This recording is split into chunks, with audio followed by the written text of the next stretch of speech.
Hello, my dear friends. This is Rabbi Aharon Dobinsky coming to you today from the holy city of Yerushalayim, Jerusalem, Israel. Ooh. Now, I want to talk to you about something today that's extremely important in perception. Everybody says, not everybody, but many people ask me, Rob, why is Hashem being so mean to me? Why is Hashem trying to hurt me? Why are things going so bad in my life? Why? These are all negative questions. And they're the wrong questions, by the way. The better question is, what do I need to do to prevent this from happening? But we'll come back to that another time. Why are these things happening to me? Well, it's a matter of perception. Somebody says to you, you make me so mad. No, you don't make them so mad. They make them so mad. It's their perception of what you said and what they do with it that makes them mad. They don't have to be mad. They don't have to own that feeling that you express to them, and vice versa. It works both ways. These are things that are very important to know, that our perception in many cases is a great downfall for us because it takes us to places we really don't need to go. Let's take a look at this week's Parsha, Lech Lecha, go to yourself. We talked about that earlier this week. Avraham Avinu, Hashem's beloved. How do I know he is Hashem's beloved? Because Torah tells us this again and again and again and again and again. Hashem loved Avraham because Avraham was the first to recognize there's only one God in the universe. There are not multiple gods. They are not made of wood. They are not made of stone. They are not made of precious metals. There's one God. You don't see him, but you certainly see the results of what he's done, what he's created. He is Hashem's beloved, Avraham. And he is told this week by Hashem, go to yourself. Very important to know that. Not just go to yourself, which requires you, by the way, to leave the home of your father, leave the city you've known, leave all the people you've known, go to a place. I'm not even going to tell you where it is. I'll tell you when you get there. Wow. Could you believe that Hashem could do this? I mean, Avraham Avinu must be so mad. I mean, how could you do this to me? You send me away from everything I know to a place I don't even know where I'm going. And he finally gets there. And there's a big famine on. Now, Hashem he sent him alone, but Avraham took his wife and his nephew and his family and slaves and people that they had worked with, talking about the concept of one God. They all came with him. And they get to Canaan, which is where they went to, and it's in the middle of a major famine. And I'm sure anybody else would have thought, oh, hey, thank you, Hashem. What a great thing you've done. You brought me to from a place where I had plenty of food, plenty of everything, to a place that has absolutely nothing.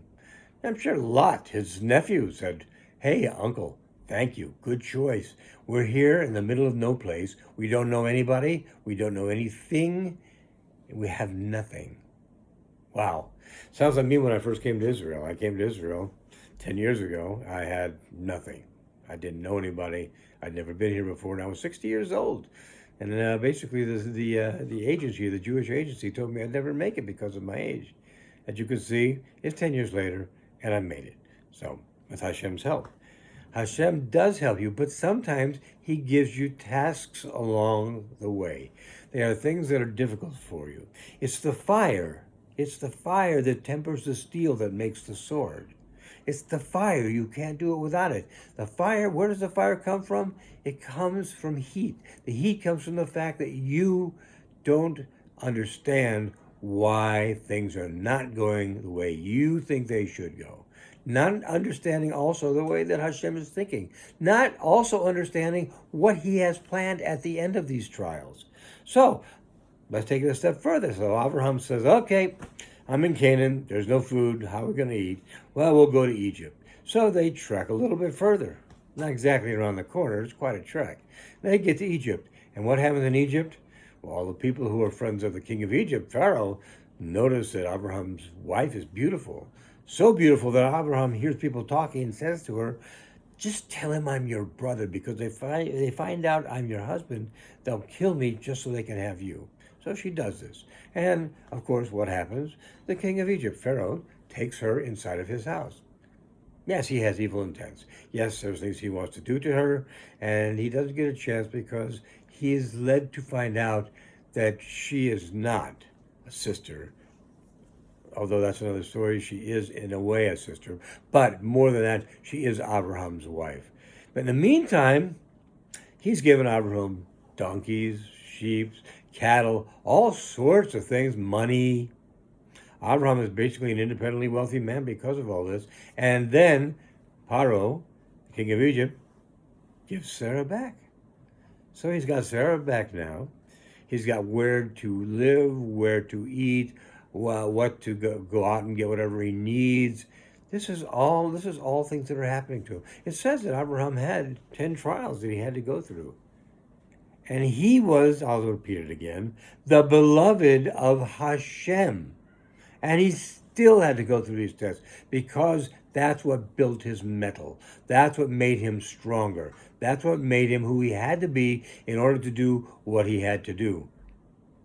Okay, so he leaves Egypt and he comes back to Canaan because things are getting better now with his nephew Lot and all the people that he was with. They get there and they decide they cannot share the ground together because Lot's herdsmen and Abraham's herdsmen are fighting with each other. So they have to split and go their own separate ways. Okay, so this is not exactly a great fairy tale story about what Avraham had to go through. It was difficult for him. And he was Avraham's beloved. And this is what he had to go through. So you're concerned about what you have to go through. We all have things that are perplexing to us. We all have things that confuse us as to why is this happening to me? Why would God do this to me? I think what we need to look at in a different way is, why would Hashem do this for me? In Abraham's case, it becomes clear afterwards that, first of all, as bad as it looked in the beginning, no food, the wife going away, everything else, that he comes back a wealthy man with flocks and cattle and everything else that he would need to be considered a wealthy man in his day and time. He didn't know that. He went through all these things without knowing anything good was going to happen to him. He had trust in Hashem because he knew Hashem is a God of love, not a God of hate. He doesn't punish, he guides. And that's what he did. He guided Avraham to Canaan, from Canaan to Egypt, and then back into Canaan, where he was a wealthy man with people around him that he could teach and begin to do the teaching he needed to do to bring people closer to Hashem. But did he know this when he was going through all this? I don't think so. Do you think so? No, he didn't know this. He went through it without knowing, and all along the way, he thanked Hashem for everything Hashem brought into his life. Even the things that he knew must have a purpose, because Hashem wouldn't do anything without a purpose. But even though they had a purpose, he could not possibly have foreseen at the time why it was for his good. Remember the three things we teach. 1, everything comes from Hashem. 2, everything has a purpose, because why would he waste his time with it otherwise? And 3, that purpose always, in the long run, is for our ultimate best.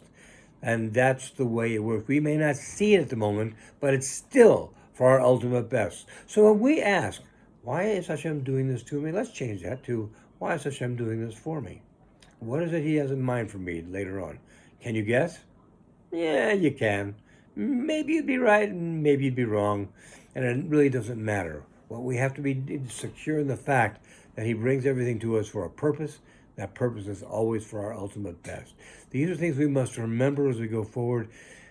When people say bad things to you, things that hurt you, understand, it's just their opinions. That's not anything to do with your life. That's their life. That's how they feel. You're going to have people who will disagree with you. You'll have people give you opinions that you feel may hurt you. Don't let them hurt you, because they are only opinions. And opinions are like belly buttons. Everybody's got one, and some smell worse than others. So in this case, remember, we need to be working on ourselves, forgetting the other people. When we get ourselves together, when we get our own personal redemption done, then we can start worrying about some of the people who are close to us and helping them work on their personal redemption so that they can get closer to Hashem as well. And then, when we all get enough of our personal redemptions done, it'll be time for the final redemption, the coming of Mashiach Tzidkenu, and the third Beit HaMikdash b'mehera v'yameinu. My friends, have a great Shabbos, a great week ahead, a great life full of love, fulfillment, and joy. This is what you were put here for. It's what you deserve. It's what Hashem will give to you if you'll only let Him. Be well, my friends. God bless.